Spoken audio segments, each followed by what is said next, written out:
Right now, they'll want to welcome to the program from PJ Media, Mr. Bob Owens. How you doing, Bob? Doing good. How are you doing tonight, Cam? Excellent. Thanks so much for coming on the program this evening. Hey, always a pleasure. All right, so MSNBC has been doing some reporting on the gun issue. They've got their investigative segment now, Rossen Reports, and they have tackled and really, I mean, I guess if you wanted to sum it up, it's Rossen Reports, the Mayors Against Illegal Guns point of view, because that's really what these segments seem to be, taking a lot of Bloombergian talking points and then running with them. That is precisely what happened.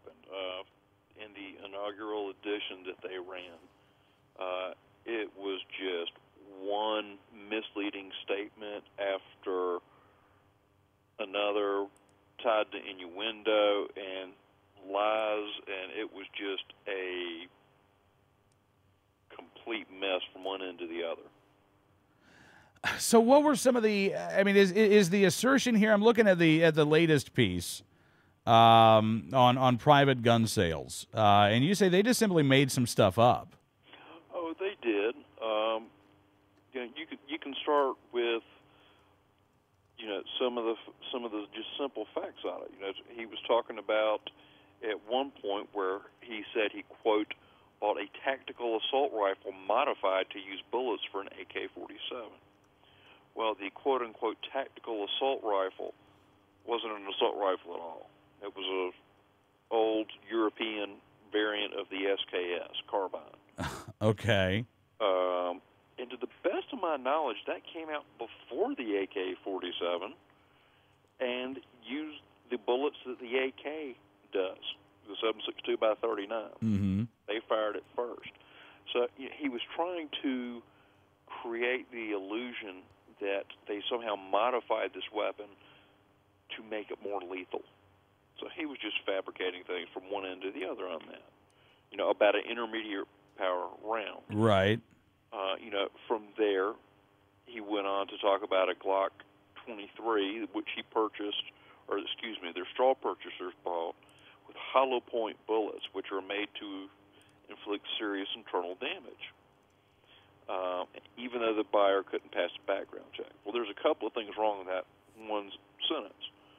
Hollow point bullets are made for more than causing internal damage. That are also designed to stop the round. They are made to transfer energy instead of just having a through-and-through wound. Same thing with your frangibles, which is why police carry them, because police are not in the business of killing the bad guy and somebody else on the other side of the house through 3 or 4 walls. Right. But, again, this is, if you're interested in scaremongering, if you're interested in, freaking people out, you're probably not going to report that. In fact, we've seen this. I got to tell you, Bob, it drove me crazy watching the New York media try to cover this issue. A few years ago, the New York Police Department switched from non-frangible to frangible ammunition. At the time, non-frangible ammunition was called cop killer bullets. A few years after they switched to frangible ammunition, all of a sudden the press is starting to call frangible ammunition cop killer bullets. There is a great deal of deception and dishonesty on this issue. But again, we're certainly seeing this on display here on MSNBC. I'm actually impressed that the NYPD finally got away from FMJs and lead round nose.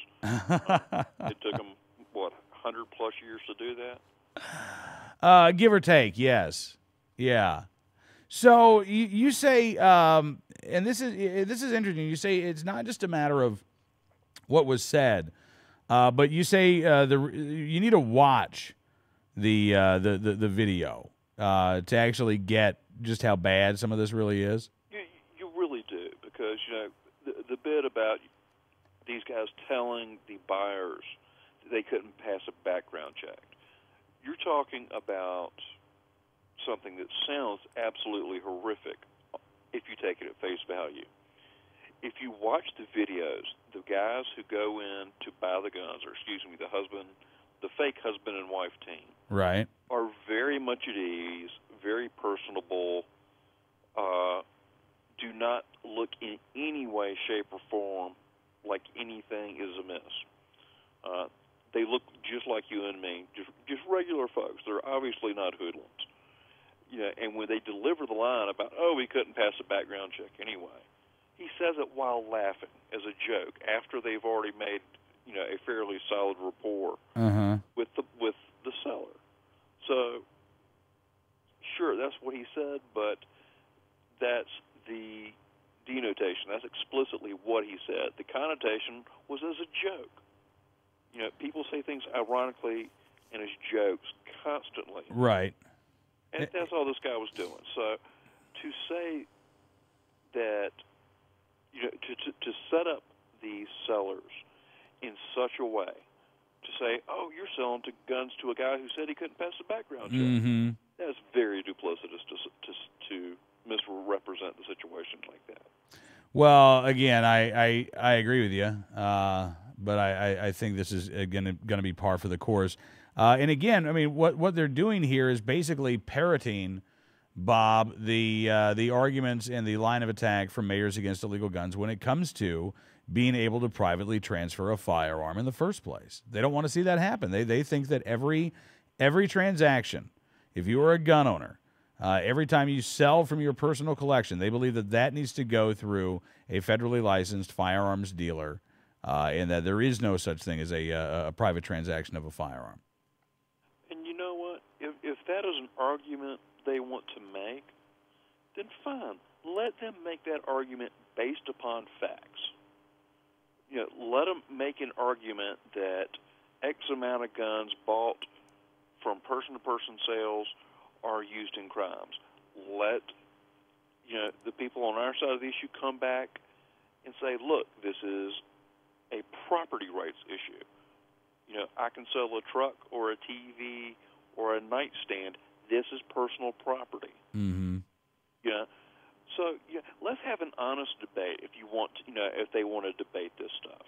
When you go in there and use deception from the get-go, you're going to lose the argument. And that, I think, is probably why we see so many of these anti-gun organizations, pretty much begging for scraps at this point. Yeah, no, I think you're right on there, Bob. Listen, I appreciate you coming on the program, sir. I got to ask you while we've got you here, what do you think about the latest in Fast and Furious? Representative Issa setting in motion contempt of Congress charges with the latest letter to the Justice Department and the Attorney General, making it clear that this is going to happen if those documents don't get released. Yeah, I'm very hopeful. There had been some concerns by some folks who know this case very, very well that they were just going to grandstand and then back off of this. I never saw that in Congressman Issa's character. Yep. And I still don't see it. And I have a feeling that if he does not get what he, under the Constitution of the United States, should get, is a co-executive, is a co-equal branch of government performing the oversight function, I think he not only has the right, but he has the constitutional obligation in filling his oath of office to go after the Department of Justice and whoever he needs to hold to account for this. I agree. And I know that there's been some speculation with that. I don't know if you read Dave Workman's column yesterday, but look, I think it's very easy to get frustrated at the slow pace with which things can move in Washington, D.C. And I've heard for months people saying, why has Holder not been indicted? Why is Holder not, why are we not impeaching? You've got to build a case. And you've got to build a case that is going to withstand all of the scrutiny that's going to come the way of Representative Issa and the members of the House Oversight and Government Reform Committee. So if you have to bend over backwards in order for the Justice Department to have the time needed to comply with the document request, so that the allegations that will be sure to come, that this is a political witch hunt and the Oversight Committee was never really interested in getting the documents, they were just interested in making headlines. You've got to be able to try to deflect as many of those arguments as you can. And yeah, the ridiculous arguments, and it stinks that you have to, deal with them. But if you want to get to the truth, if you want to get to the bottom of this, then you've got to focus like a laser on that, and you've got to try to brush all of the other distractions aside. You're absolutely right. You know, we're playing not one but two long games here. ISA is not only going to have to build the case for public opinion to drive the legislators to do what they're supposed to do. Uh-huh. He's also got to, you know, in case we do have to go the route of impeachment of the Attorney General or anybody else who's involved. But you've also got to sit here and make sure your ducks are in the row for a possible criminal indictment down the road. You don't want to screw anything up there either.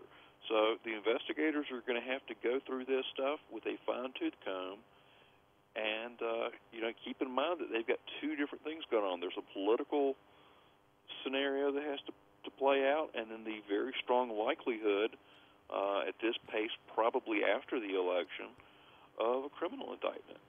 Absolutely. Bob, as always, sir, a real pleasure getting a chance to spend some time with you. Hope we can do it again very soon, my friend. Looking forward to it, Cam. Bob Owens from PJ Media with us here on Cam and Company.